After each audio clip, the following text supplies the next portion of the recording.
Om Shanti. Number 1 बनना है तो ज्ञान योग को स्वरूप में लाओ। स्वयं प्रकाश स्वरूप बन अनेकों का अंधकार मिटाने वाले चैतन्य दीपकों प्रति सत शिक्षक बाप दादा बोले। आज सत शिक्षक अपनी श्रेष्ठ शिक्षा धारण करने वाले गार्डली स्टूडेंट को देख रहे हैं कि हर एक ईश्वरीय विद्यार्थी ने इस ईश्वरीय शिक्षा को कहाँ तक धारण किया है। पढ़ाने वाला एक है, पढ़ाई भी एक है, लेकिन पढ़ने वाले पढ़ाई में नंबरवार हैं। हर रोज का पाठ मुरली द्वारा हर स्थान पर एक ही सुनते हैं, अर्थात एक ही पाठ पढ़ते हैं।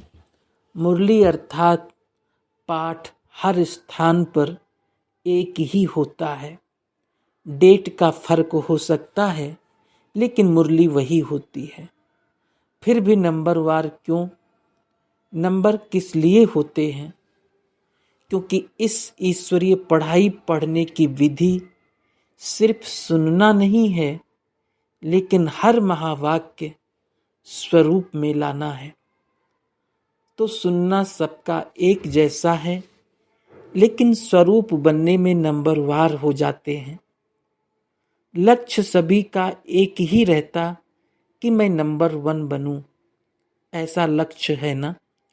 लक्ष्य नंबर 1 का है, लेकिन रिजल्ट में नंबरवार हो जाते हैं। क्योंकि लक्ष्य को लक्षण में लाना, इसमें लक्ष्य और लक्षण में फर्क पड़ जाता है। इस पढ़ाई में सब्जेक्ट भी ज़्यादा नहीं है। 4 सब्जेक्ट को धारण करना, इसमें मुश्किल क्या है? चारों ही सब्जेक्ट का एक दो के साथ संबंध है। अगर एक सब्जेक्ट ज्ञान संपूर्ण विधि पूर्वक धारण कर लो, अर्थात ज्ञान के एक एक शब्द को स्वरूप में लाओ, तो ज्ञान है ही मुख्य 2 शब्दों का, जिसको रचयिता और रचना व अल्फ और बे कहते हो। सृष्टि रचयिता बाप की समझ आ गई और परमात्म परिचय संबंध स्पष्ट हो गया। और रचना अर्थात पहली रचना मैं श्रेष्ठ आत्मा हूँ, और दूसरा मुझ आत्मा का इस बेहद की रचना अर्थात बेहद के ड्रामा में सारे कल्प में क्या क्या पार्ट है, ये सारा ज्ञान तो सभी को है ना। लेकिन श्रेष्ठ आत्मा स्वरूप बन हर समय श्रेष्ठ पार्ट बजाना, इसमें कभी याद रहता है, कभी भूल जाते हैं। अगर इन 2 शब्दों का ज्ञान है, योग भी इन 2 शब्दों के आधार पर है। ज्ञान से योग का स्वतः ही संबंध है। जो ज्ञानी तू आत्मा है, वो योगी तू आत्मा अवश्य ही है। तो ज्ञान और योग का संबंध हुआ ना। जो ज्ञानी और योगी होगा, उसकी धारणा श्रेष्ठ होगी या कमजोर होगी? श्रेष्ठ स्वतः होगी ना, सहज होगी ना, या धारणा में मुश्किल होगी? जो ज्ञानी तू आत्मा, योगी तू आत्मा है, वो धारणा में कमजोर हो सकता है? नहीं, होते तो हैं। तो ज्ञान योग नहीं है, नहीं है। ज्ञानी है, लेकिन योग ज्ञानी तू आत्मा वो स्थिति नहीं है। योग लगाने वाले हैं, लेकिन योगी जीवन वाले नहीं हैं। जीवन सदा होती है और जीवन नेचुरल होती है।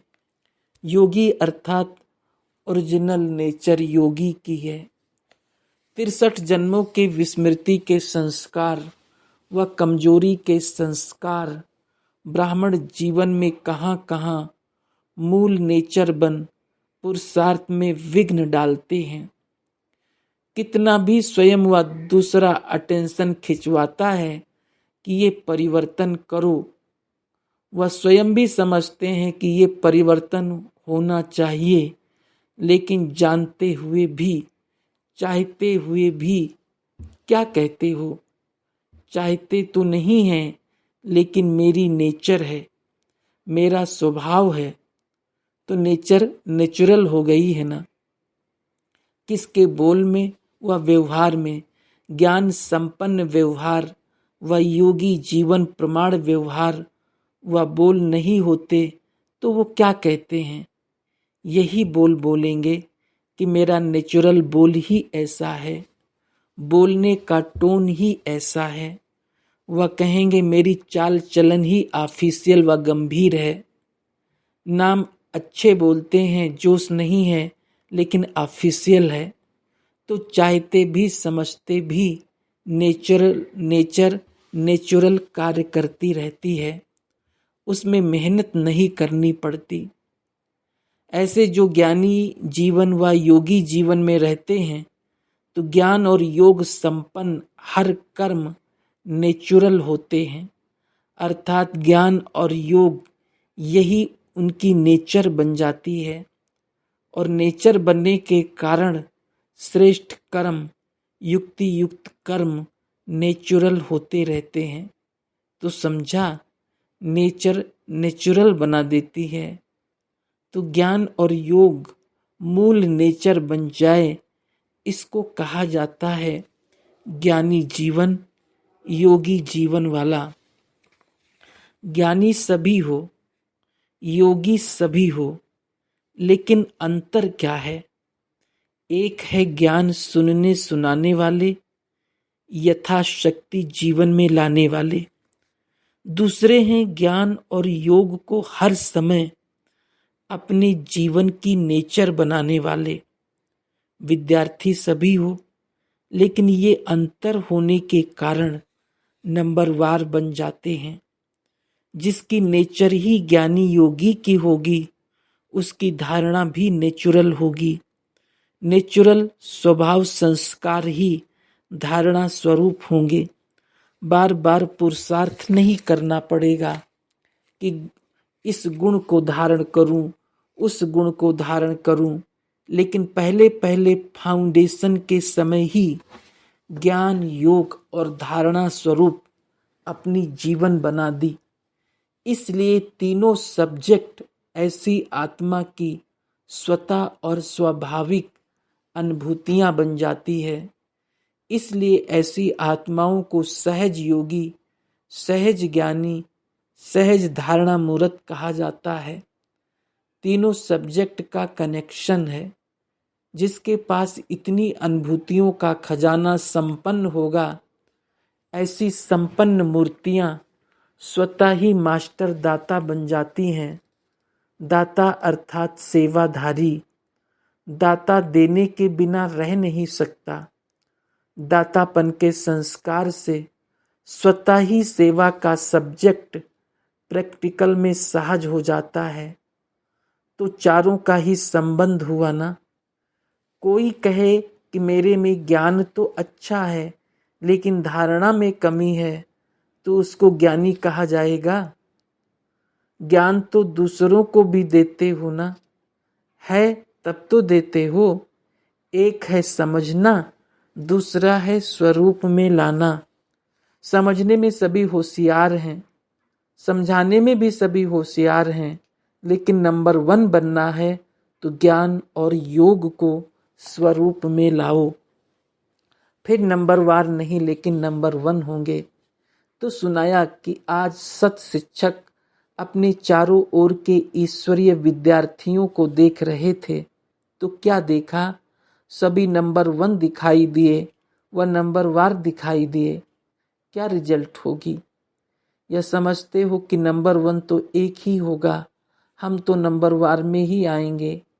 फर्स्ट डिवीजन में तो आ सकते हो ना, उसमें एक नहीं होता। तो चेक करो, अगर बार बार पुरुषार्थ किसी भी बात में स्थिति नीचे ऊपर होती है, अर्थात बार बार पुरुषार्थ में मेहनत करनी पड़ती है, इससे सिद्ध है कि ज्ञान की मूल सब्जेक्ट के दो शब्द रचता और रचना की पढ़ाई को स्वरूप में नहीं लाया। जीवन में मूल संस्कार के रूप में व मूल नेचर के रूप में व सहज स्वभाव के रूप में नहीं लाया। ब्राह्मण जीवन का नेचुरल स्वभाव ही योगी जीवन, ज्ञानी जीवन है। योगी जीवन अर्थात निरंतर, सदा। 8 घंटा जीवन है फिर 4 घंटा नहीं, ऐसे नहीं होता। आज 10 घंटे के योगी बने, आज 12 घंटे के योगी बने, आज 2 घंटे के योगी बने, वो योग लगाने वाले योगी हैं, योगी जीवन वाले योगी नहीं। विशेष संगठित रूप में इसलिए बैठते हो कि सर्व के योग की शक्ति से वायुमंडल द्वारा कमजोर पुरुषार्थियों को और विश्व की सर्व आत्माओं को योग शक्ति द्वारा परिवर्तन करें, इसलिए वो भी आवश्यक है। लेकिन इसलिए योग में नहीं बैठते हो कि अपना ही टूटा हुआ योग लगाते रहो। संगठित शक्ति ये भी सेवा के निमित्त है, लेकिन योग भट्टी इसलिए नहीं रखते हो कि मेरा कनेक्शन फिर से जुट जाए। अगर कमजोर हो तो इसलिए बैठते हो, और योगी तू आत्मा हो तो मास्टर सर्वशक्तिवान बन, मास्टर विश्व कल्याणकारी बन, सर्व को सहयोग देने की सेवा करते हो तो पढ़ाई अर्थात स्वरूप बनना। अच्छा, आज दीपावली मनाने आए हैं, मनाने का अर्थ क्या है? दीपावली में क्या करते हो? दीप जलाते हो। आजकल तो लाइट जलाते हैं। लाइट पर कौन आते हैं? परवाने। परवाने की विशेषता क्या होती है? फिदा होना। तो दीपावली मनाने का अर्थ क्या हुआ? तो फिदा हो गए हो या आज होना है? हो गए हो या होना है? तो दीपावली मना ली, फिर क्यों मनाते हो? जब फिदा हो गए, दीपावली मना लिया, या बीच बीच में चक्कर लगाने जाते हो? फिदा हो गए हैं लेकिन थोड़े पंख अभी हैं, उससे थोड़े चक्कर लगा लेते हो, तो चक्कर लगाने वाले तो नहीं हो ना। चक्कर लगाना अर्थात किसी न किसी माया के रूप से टक्कर खाना। माया से टक्कर खाते हो या माया को हार खिलाते हो? वह कभी विजय प्राप्त करते हो, कभी टक्कर खाते हो। दीपमाला ये अपना ही यादगार मनाते हैं। आपका यादगार कौन? यह मुख्य आत्माओं का यादगार है। आप देखने वाले हो, आप सबका यादगार है। इसलिए आजकल बहुत अंदाज में दीपक के बजाय छोटे छोटे बल्ब जगा देते हैं। दीपक जलाएंगे तो संख्या फिर भी उससे कम हो जाएगी, लेकिन आपकी संख्या तो बहुत है ना, तो सभी की याद में अनेक छोटे छोटे बल्ब जगमगा देते हैं, तो अपना यादगार मना रहे हैं। जब दीपक देखते हो तो समझते हो कि ये हमारा यादगार है, स्मृति आती है। यही संगम युग की विशेषता है, जो चैतन्य दीपक अपना जड़ यादगार दीपक देखते हो, चैतन्य में स्वयं ही और जड़ यादगार देख रहे हो। ऐसे तो जिस दिन दीपावली मनाओ उस दिन ही वास्तविक तिथि है। ये तो दुनिया वालों ने तिथि फिक्स की है, लेकिन आपकी तिथि अपनी है। इसलिए जिस दिन आप ब्राह्मण मनाओ वही सच्ची तिथि है। इसलिए कोई भी तिथि फिक्स करते हो तो किससे पूछते हैं? ब्राह्मणों से ही निकालते हैं।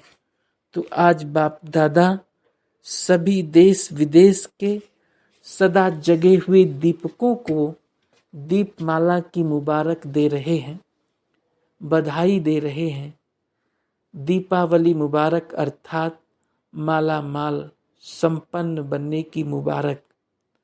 ऐसे सदा जागती ज्योति, सदा स्वयं प्रकाश स्वरूप बन, औरों का अंधकार मिटाने वाले सच्चे दीपक, सदा चारों ही सब्जेक्ट के साथ साथ जीवन में लाने वाले, सर्व सब्जेक्ट में नंबर 1 के लक्ष्य को लक्षण में लाने वाले ऐसे ज्ञानी तू आत्माएं, योगी तू आत्माएं, दिव्य गुण स्वरूप आत्माएं, निरंतर सेवाधारी श्रेष्ठ विश्व कल्याणकारी आत्माओं को बाप दादा का याद प्यार और नमस्ते।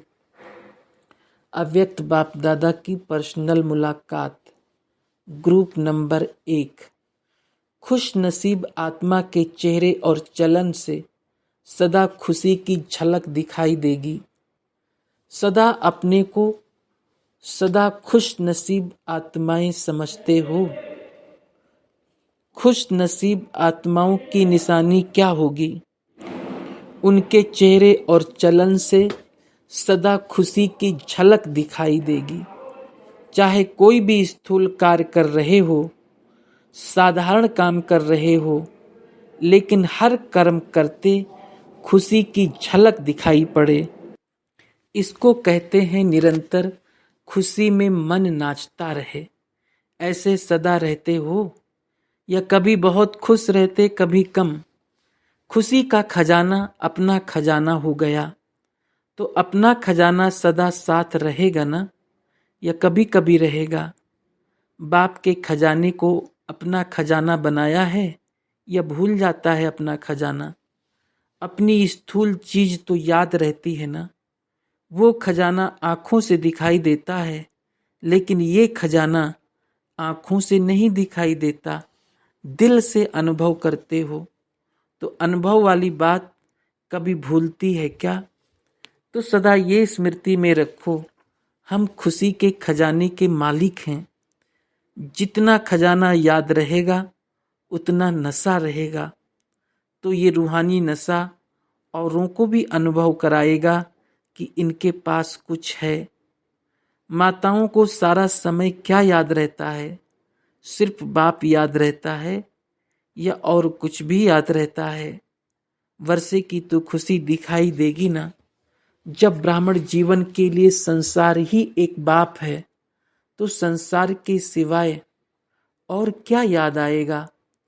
सदा दिल में अपने श्रेष्ठ भाग्य के गीत गाते रहो। ऐसा श्रेष्ठ भाग्य सारे कल्प में प्राप्त होगा।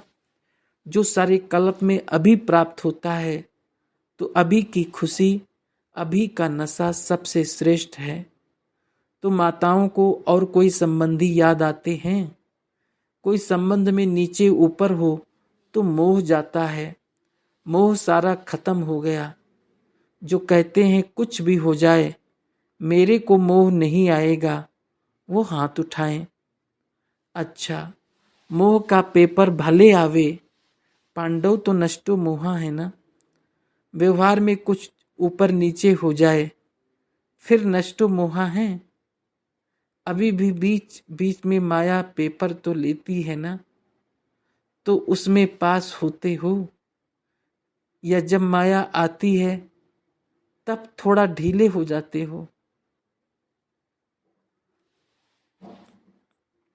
सदा खुशी के गीत गाते रहो, समझा? कुछ भी चला जाए लेकिन खुशी नहीं जाए। किसी भी रूप में माया आए लेकिन खुशी नहीं जाए। ऐसे खुश रहने वाले ही सदा खुश नसीब हैं। अच्छा, ग्रुप नंबर 2। परमात्म प्यार की पालना का अनुभव करने के लिए हर कार्य न्यारे होकर करो। सभी अपने को संगम युगी हीरे तुल्य श्रेष्ठ आत्मा समझते हो, क्योंकि संगम पर इस समय हीरे तुल्य हो। सतयुग में सोने तुल्य बनेंगे। इस समय सारे चक्कर के अंदर श्रेष्ठ आत्मा का पाठ बजा रहे हो, तो हीरे समान जीवन चक्र अर्थात इतनी अमूल्य जीवन बनी है। सबसे बड़ी मूल्यवान जीवन संगम युग की है। तो ऐसी स्मृति रहती है कि इतने श्रेष्ठ हैं, क्योंकि जैसी स्मृति वैसी स्थिति। अगर स्मृति श्रेष्ठ है तो स्थिति साधारण नहीं हो सकती, अगर स्थिति साधारण है तो स्मृति भी साधारण है। तो सदा सर्वश्रेष्ठ मूल्यवान जीवन अनुभव करने वाली आत्मा हूँ, ये स्मृति में इमर्ज रहे। ऐसे नहीं कि मैं हूँ ही, मालूम है कि हम हीरे तुल्य हैं, लेकिन स्मृति में इमर्ज रूप में रहता है और उसी स्मृति से, उसी स्थिति से हर कार्य करते हो। लेकिन हीरे तुल्य जीवन व हीरे तुल्य स्थिति वाले का हर कर्म हीरे तुल्य होगा, अर्थात मूल्यवान होगा, ऊंचे ते ऊंचा होगा। तो हर कर्म ऐसे ऊंचे ते ऊंचा रहता है, या कभी ऊंचा कभी साधारण, सदा हीरे तुल्य हो। हीरा तो हीरा ही होता है, वो कभी सोना व चांदी नहीं बनता। तो हर कर्म करते हुए चेक करो, हीरे तुल्य स्थिति है। चलते चलते साधारणता तो नहीं आ गई, क्योंकि 63 जन्म का अभ्यास है साधारण रहने का। तो पिछला संस्कार कभी खींच लेता है। कमजोर को कोई खींच लेगा, बहादुर को कोई खींच नहीं सकता। बहादुर उसको भी चरणों में झुका देगा। तो कभी भी साधारण स्थिति नहीं हो। अगर कोई विशेष ऑक्यूपेशन वाला ऐसा कोई साधारण कर्म करे तो उसको क्या कहा जाएगा? आज का प्राइम मिनिस्टर अगर कोई ऐसा हल्का काम करे तो सभी उसको उलाहना देंगे ना, अच्छा नहीं लगेगा ना। तो आप कौन हो? इतनी नशा स्मृति में रखो जो सबको चलते फिरते दिखाई दें कि ये कोई विशेष आत्माएं हैं। जैसे हीरा कितना भी मिट्टी में छिपा हुआ हो, लेकिन फिर भी अपनी चमक दिखाता है। तो चाहे आप कितने भी साधारण वायुमंडल में हो, कितने भी बड़े साधारण व्यक्तियों के बीच हों, लेकिन विशेष आत्मा, अलौकिक आत्मा दिखाई दो। चाहे प्रवृत्ति में रहते हो, चाहे उन्हों के बीच में भी रहते हो, लेकिन न्यारे दिखाई दो। ऐसा पुरुषार्थ है। और जितना न्यारे होंगे उतना बाप के प्यार के पात्र होंगे। कहाँ भी लगाव है तो न्यारे नहीं हो सकते। इसलिए न्यारा और प्यारा कुछ भी कार्य करो, लेकिन न्यारे होकर फिर अनुभव करेंगे कि परमात्म प्यार की पालना में सदा आगे उड़ रहे हैं। परमात्म प्यार उड़ाने का साधन है, तो उड़ने वाले हो ना। धरनी की आकर्षण से सदा ऊपर रहो। धरनी अर्थात माया खींचे नहीं। कितनी भी आकर्षित रूप हो, लेकिन माया की आकर्षण आप उड़ती कला वालों के पास पहुंच नहीं सकती। जैसे रॉकेट जाता है ना, तो धरनी की आकर्षण से परे हो जाता है, तो आप नहीं हो सकते हो।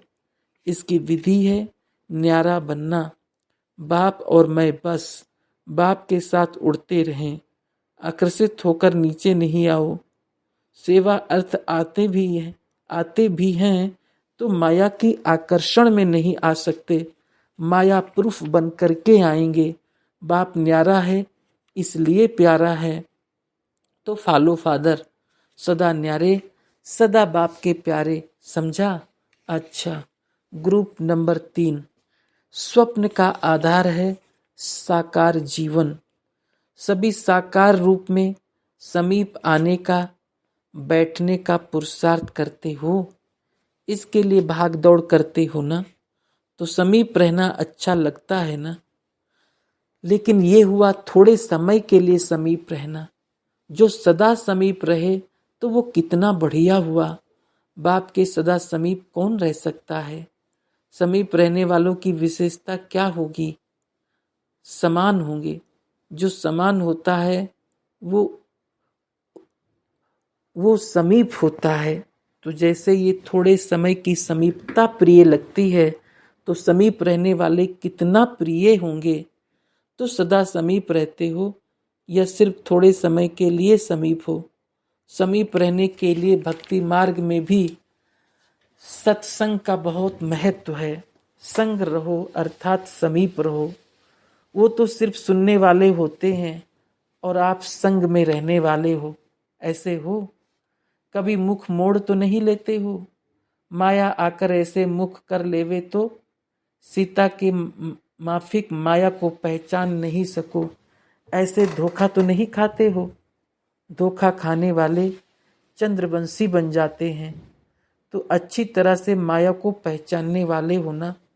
बाप को भी पहचाना और माया को भी अच्छी तरह से पहचाना।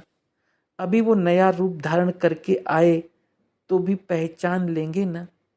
तो नया रूप देख करके कहेंगे कि हमको क्या पता। शक्तियाँ पहचानती हो या कभी कभी घबरा जाती हो। घबराते तब हैं जब बाप को किनारे कर देते हैं। अगर बाप के संग में हैं तो माया की हिम्मत नहीं जो समीप आ सके। तो पहचान ही लकीर है। इस पहचान की लकीर के अंदर माया नहीं आ सकती। तो लकीर के अंदर रहते हो या कभी कभी संकल्प से थोड़ा बाहर निकल आते हो। अगर संकल्प में भी साथ की लकीर से बाहर आ जाते हो तो माया के साथी बन जाते हो। संकल्प व स्वप्न में भी बाप से किनारा नहीं। ऐसे नहीं कि स्वप्न तो मेरे वश में नहीं है। स्वप्न का भी आधार अपनी साकार जीवन है। अगर साकार जीवन में माया जीत हो तो स्वप्न में भी माया अंश मात्र में भी नहीं आ सकती। तो माया प्रूफ हो जो स्वप्न में भी माया नहीं आ सकती। स्वप्न को भी हल्का नहीं समझो, क्योंकि जो स्वप्न में कमजोर होता है तो उठने के बाद भी वो संकल्प जरूर चलेंगे और योग साधारण हो जाएगा। इसलिए इतने विजयी बनो जो संकल्प तो क्या लेकिन स्वप्न मात्र भी माया वार नहीं कर सके। सदा माया जीत अर्थात सदा बाप के समीप संग में रहने वाले। कोई की ताकत नहीं जो बाप के संग से अलग कर सके। ऐसे चैलेंज करने वाले होना। इतना दिल से आवाज निकले कि हम विजयी नहीं बनेंगे तो और कौन बनेंगे। कल पहले बने थे, सदा ये स्मृति में अनुभव हो। हम ही थे, हम ही हैं और हम ही रहेंगे। अच्छा, ग्रुप नंबर 4। अकल्याण की सीन में भी कल्याण दिखाई दे। बाप में निश्चय है कि वही कल पहले वाला बाप फिर से आकर मिला है। ऐसे ही अपने में भी इतना निश्चय है कि हम भी वही कलब पहले वाली बाप के साथ पाठ बजाने वाली विशेष आत्माएं हैं। यह बाप में निश्चय ज़्यादा है, अपने में कम है। अच्छा, ड्रामा में जो भी होता है उसमें भी पक्का निश्चय है। जो ड्रामा में होता है वो कल्याणकारी युग के कारण सब कल्याणकारी है। या कुछ अकल्याण भी हो जाता है। कोई मरता है तो उसमें कल्याण है। वो मर रहा है और आप कल्याण कहेंगे, कल्याण है। बिजनेस में नुकसान हो गया, ये कल्याण हुआ। तो नुकसान भी कल्याणकारी है। ज्ञान के पहले जो बातें कभी आपके पास नहीं आई, ज्ञान के बाद आई तो उसमें कल्याण है। माया नीचे ऊपर कर रही है, कल्याण है। इसमें क्या कल्याण है? माया आपको अनुभवी बनाती है। अच्छा, तो ड्रामा में भी इतना ही अटल निश्चय हो। चाहे देखने में अच्छी बात ना भी हो, लेकिन उसमें भी गुप्त अच्छाई क्या भरी हुई हो, वो परखना चाहिए। जैसे कई चीज़ें होती हैं, उनका बाहर से कवर अच्छा नहीं होता, लेकिन अंदर बहुत अच्छी चीज़ होती है। बाहर से देखेंगे तो लगेगा पता नहीं क्या है, लेकिन पहचान कर उसे खोल कर अंदर देखेंगे तो बढ़िया चीज़ निकल आएगी। तो ड्रामा की हर बात को परखने की बुद्धि चाहिए। निश्चय की पहचान ऐसे समय पर होती है। फरिश्ता सामने आवे और परिस्थिति के समय निश्चय की स्थिति, तब कहेंगे निश्चय बुद्धि।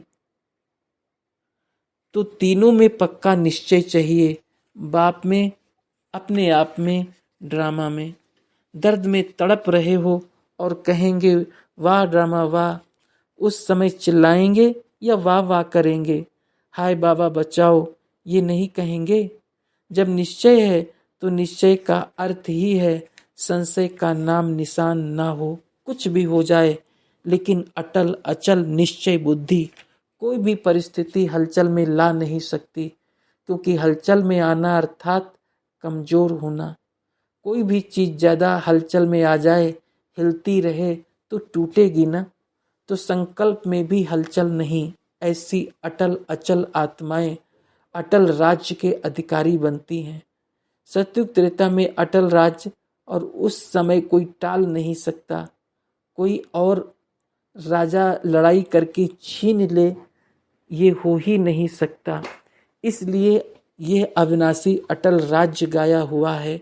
अनेक जन्म ये अटल अखंड राज्य करते हो, लेकिन कौन अधिकारी बनता? जो यहाँ संगम पर अचल अखंड रहते हैं, खंडित नहीं होते हैं। आज निश्चय है कि कल निश्चय में डगमग हो जाए, उसको कहते हैं खंडित। तो खंडित चीज कभी पूज्य नहीं होती। अगर मूर्ति को कभी खंडित हो जाए तो पूजा नहीं होगी। म्यूजियम में भले रखें लेकिन पूजा नहीं होगी। तो अखंड निश्चय बुद्धि आत्माएं, ऐसे निश्चय बुद्धि सदा ही विजय की खुशी में रहते हैं। उनके अंदर सदा खुशी के बाजे बजते रहते हैं। आज की दुनिया में भी जब विजय होती है तो बाजे बजते हैं ना। तो ऐसे सदा निश्चय बुद्धि आत्मा के मन में सदा खुशी के बाजे बजते रहें। बार बार बजाने नहीं पड़ते, ऑटोमेटिक बजते रहते हैं। ऐसे अनुभव करते हो या कभी बाजे गाजे बंद हो जाते हैं? भक्ति मार्ग में भी कहते हो अनाहद गीत जिसकी हद नहीं, ऑटोमेटिक गीत बजता रहता है। तो अनाहद गीत बजते रहें। डबल विदेशियों के पास ऑटोमेटिक गीत बजते हैं। सदा बजते हैं या कभी कभी? सदा बजते हैं। सबसे बड़े से बड़ा खजाना, खुशी का खजाना अभी मिला है। संभालना आता है ना? संभाल करने की विधि है सदा बाप को साथ रखना। अगर बाप सदा साथ है तो बाप का साथ ही बड़े ते बड़ी सेफ्टी का साधन है। तो खजाना सेफ रखना आता है या माया चोरी करके जाती है? छिप छिप कर आती है तो माया को भगाने वाला बनना है। तो आप कौन सी आत्माएं हो? निश्चय बुद्धि विजयी आत्माएं हो।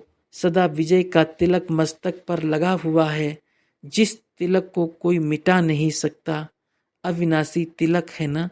यह माया का हाथ आ जाता है तो मिट जाता है। अच्छा, सभी महान आत्माएं हो ना, कहाँ के भी हो, लेकिन इस समय सभी मधुबन निवासी हो। मधुबन निवासी कहने से ही खुशी होती है ना, क्योंकि मधुबन कहने से मधुबन का बाबा याद आता है। इसलिए मधुबन निवासी बनना पसंद करते हो। सब चाहते हो ना यहीं रह जाएं। वो भी दिन आएंगे, खटिया नहीं मिलेगी, तकिया नहीं मिलेगा, फिर नींद कैसे आएगी? तैयार हो ऐसे सोने के लिए? अपनी बाहों को ही तकिया बनाना पड़ेगा, पत्थर पर सोना पड़ेगा। कितने दिन सोएंगे? अभ्यास सब चाहिए ना।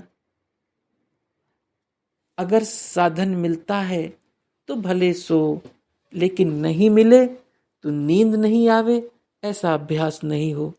अभी तो किसको खटिया चाहिए, किसको अलग कमरा चाहिए, इसलिए ज़्यादा नहीं मांगते। अगर सभी पट पर सो तो कितने आ सकते हैं? डबल संख्या हो सकती है ना। फिर कोई नहीं कहेगा टांग में दर्द है, कमर में दर्द है, बैठ नहीं सकती हूँ। क्या भी मिले, खाना मिले नहीं मिले, तैयार हो। वो भी पेपर आएगा। डबल विदेशी पार्ट में सो नहीं सकेंगे, इतने पक्का होना चाहिए। अगर बिस्तरा मिला तो भी अच्छा, नहीं मिला तो भी अच्छा।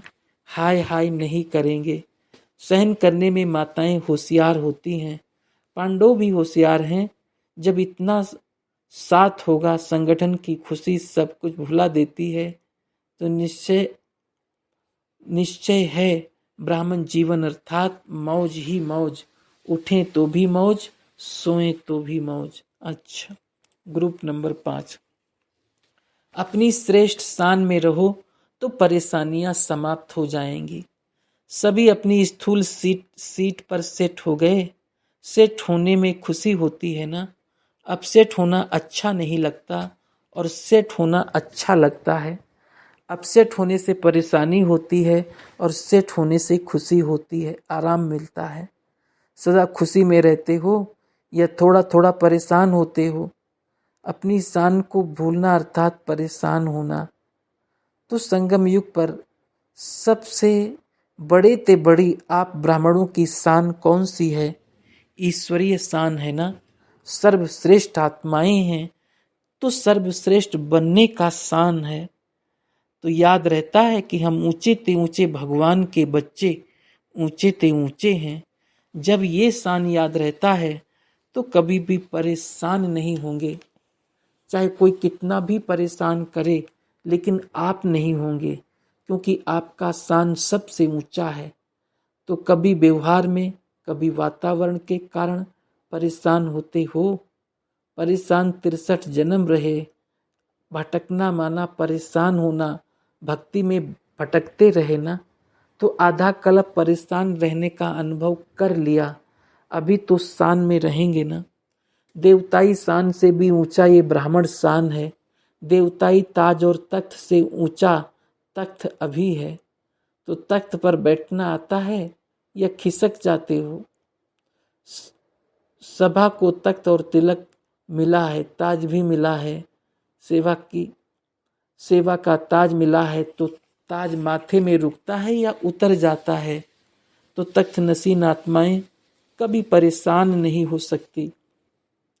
तख्त कोई छीन लेता है तो परेशान होते हैं।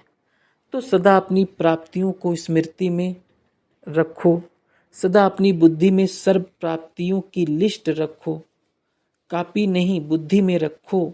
अगर प्राप्तियों की लिस्ट सामने रहे तो सदा अपने श्रेष्ठ स्वतः स्मृति में रहेगा।